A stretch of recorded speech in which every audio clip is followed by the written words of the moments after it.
All right, good morning. This is Mr. Cornier. We're going to continue our lesson on benchmark number 20. We're going to add polynomials. Okay, how I am going to add these polynomials is that I'm going to start with, it has to be the same exponent with the same variable. So I'm going to start adding 7y squared plus 5y squared. So I'm going to put down my answer over here. 12y squared. Then I'm going to go ahead with the next exponent down. I'm going to start with positive 2y minus 4y. 2 minus 4 is going to be a negative 2y. And then we're going to complete this in standard form, in descending form with the variables 2, 1, and then no variables here. So it's negative 3 and a positive 2, which gives us a negative 1. And that's how I would add the polynomials. I'm not going to combine the exponents. I'm just going to go ahead and add the coefficients. And I'll do the same thing with the 2y and the negative 4y and the negative 3 and the 2. If you have any questions, let me know. Thank you. Hi, this is Mr. Cornier. Getting a little bit of energy. Ready to work out this next problem with you guys. This is example 3, adding polynomials. So when I begin this, I'm going to start with the highest exponent. Right, so if you just don't mind, let me get the right pen. So 4x squared, I'm going to combine that with the negative 7x squared. 4 minus 7 gives us 3x squared. Then I'm going to start with my next variable, which is negative 2x, and the positive 3x. Negative 2 plus 3 is going to be a positive 1x. I'm just going to just write down x. And the last one I have here is the positive 7 plus a negative 9, which gives me a negative 2. All right, if you have any questions with this example or the notes, let me know as soon as possible. All right, thank you. Have a good one. All right, we're back again. This is the guided practice for example number 3. Go for it. You're going to go ahead and find the quantity of 3x squared plus 2x minus 1 plus the quantity of negative 5x squared plus 3x plus 4. Go ahead and choose your answer, A, B, C, or D. Hopefully you got the last question correct. This is letter B on the guided practice. Let's see what you guys have. A, B, C, or D. All right, welcome back. This is example 4. We just finished up adding polynomials. Now we're going to go ahead and subtract the polynomials. It's a little bit different on this example, so just please take a look at this, and if you have any questions, let me know. All right. There's a one little nuance here.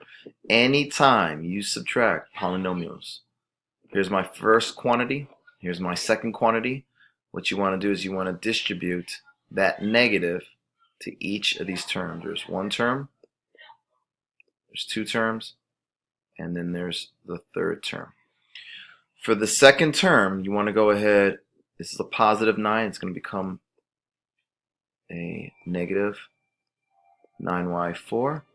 This is a negative times a negative. This becomes positive 7y.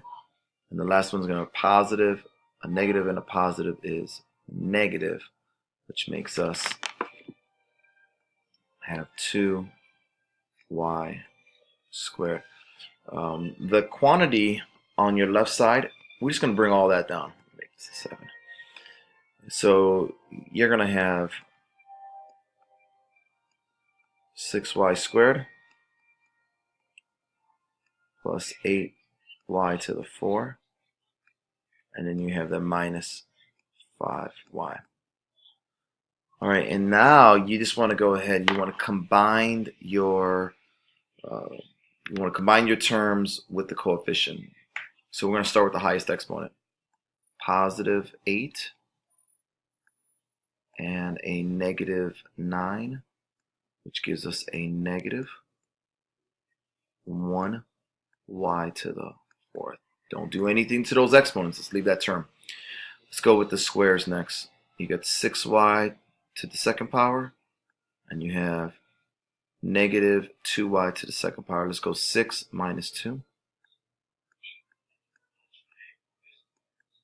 Alright, there goes my 4y squared. And the last one here is that you have negative 5y, positive 7y.